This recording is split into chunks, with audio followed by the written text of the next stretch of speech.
Ben Taub was an aspiring war correspondent when he travelled to the Middle East to report on what he saw, armed only with the payment he'd received for appearing on a reality TV show.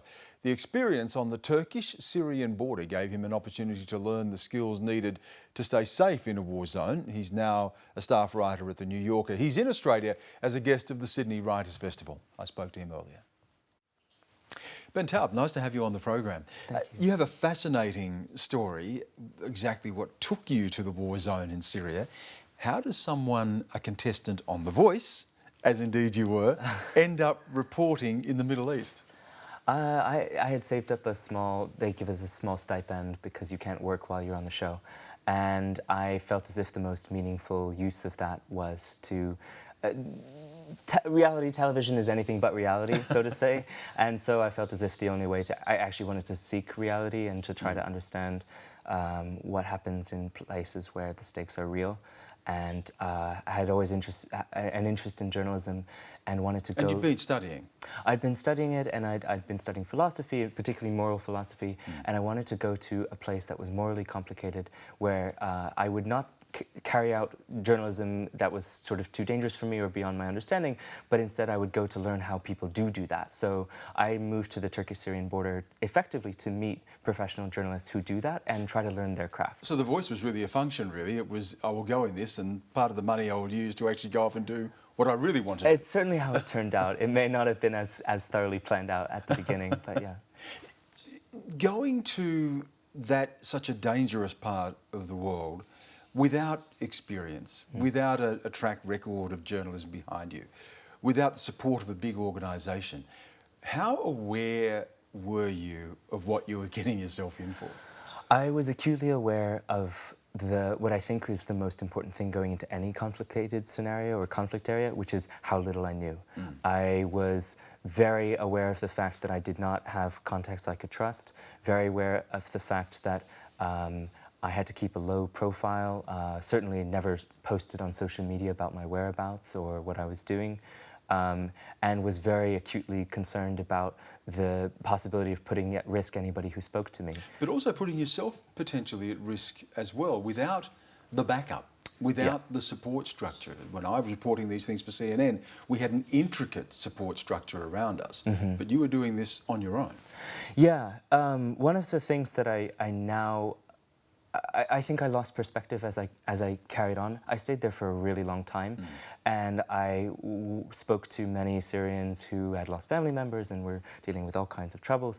And I also was around when journalists who I had encountered were being kidnapped by the Islamic State. And at a certain point, I lost perspective. I came to believe that philosophically speaking, there was absolutely no reason why I should be able to leave when other people can't. And therefore, I don't have, this wasn't my war in any respect, but I was involved in trying to... That's a very common feeling. As a correspondent, I felt exactly the same thing. You have a debt of responsibility, and you feel that sense of responsibility very strongly because you can leave and people are trapped there. So you started to identify with the people themselves who were trapped in the war zone. Well, I just felt as if I shouldn't prioritize my own safety above that of everyone else's. I do think that it's important for journalists to prioritize their safety. Obviously, you can't perform the task of journalism if you get killed in the process.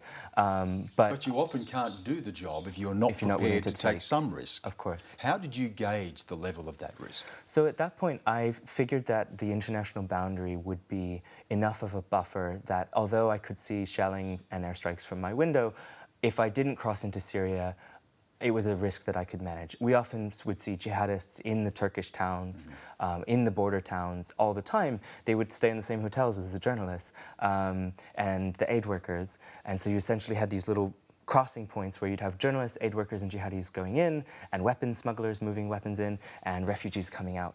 But it was effectively a neutral zone in that there's an incredibly high likelihood of getting kidnapped by the guys we meet in our hotels if we cross the border, but incredibly low if we stay on the Turkish side. And so I stayed on the Turkish side and tried to learn how correspondents work with local fixers who take them around in these dangerous contexts, how they gauge their own security and logistics, how they gauge whether the importance of the story is worth the risk and whether they have a reasonable expectation of getting the material that is truly worth it to everyone involved. And instead of meeting a lot of the professional correspondents who I hoped to, often I was meeting people like me, but who had a higher risk tolerance or who were going into places when they didn't have a publication to even run it to. That's fascinating, because what we have seen with the wars in the Middle East, Afghanistan as well, but certainly Afghanistan, Iraq, what we've seen in Syria, is a rise of this type of journalism. People who take themselves there without the support of a larger organisation, who may be risk takers, who may be voyeuristic, who may have a sense of war tourism even, if you like. It's a very different style of reporting, isn't it? Yeah, there is a tremendous number of freelancers who are doing terrific work and on who we all rely on now because a lot of organisations weren't committing either, so exactly. the stories are being told by freelancers. Freelancers would love to have professional backing, but didn't. But as you say, there were a lot of war tourists there. There were a lot of people who were doing things that were definitely morally grey, if not morally wrong, and didn't necessarily identify as journalists all the time, but were just Westerners who were there for reasons that they couldn't explain well. One of the, we saw there was a few guys who come to mind in particular. One was there was a Japanese photographer who was not publishing with anyone, but who went in and would then pick up a weapon and go shooting for a few hours and then come back. And he wasn't a journalist, he didn't identify as one, but he carried a camera. And so when you have a foreigner carrying a camera in a conflict zone, to everyone else, to a lot of the locals who don't necessarily know the professional standards, suddenly they're seeing someone who appears to be a journalist carrying out an act of war. And it makes the whole thing a lot more dangerous for everyone who does have ethical barriers and who is doing the job professionally. Part of the other ethical concerns or ethical questions that arise from these conflicts is the use of material, source material as well.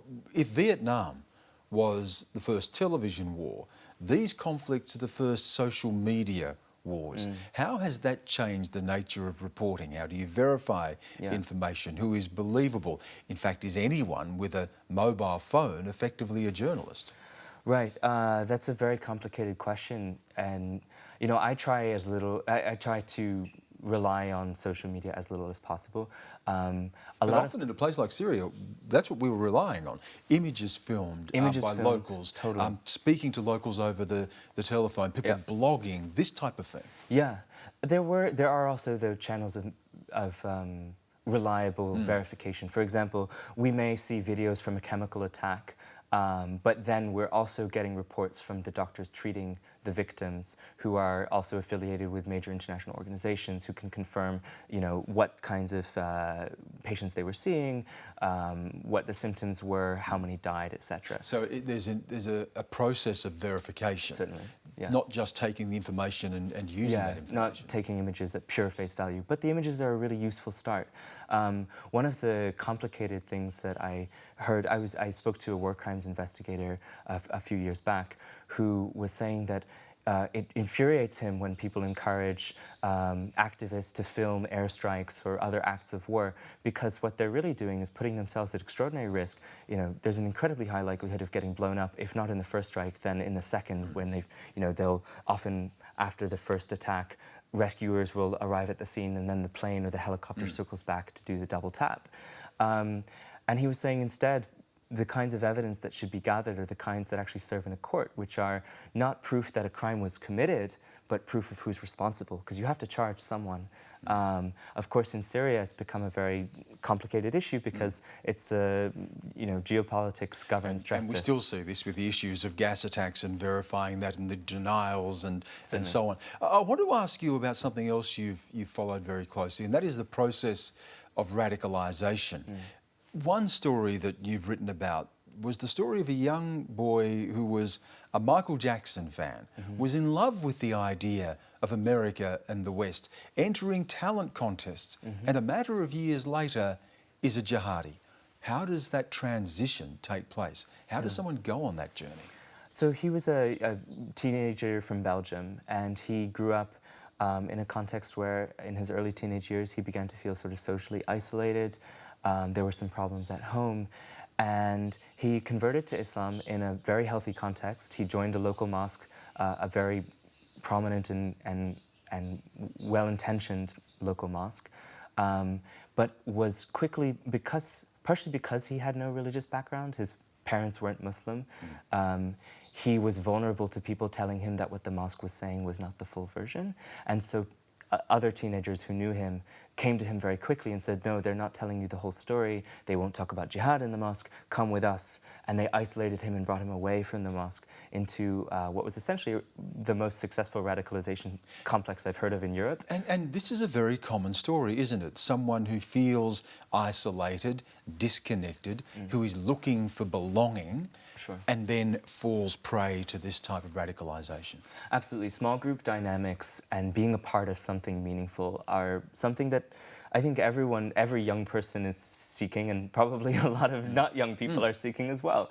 And you know, in this particular context, he was offered an entire skill set and or set of beliefs and new friends, and was very easily sucked into this.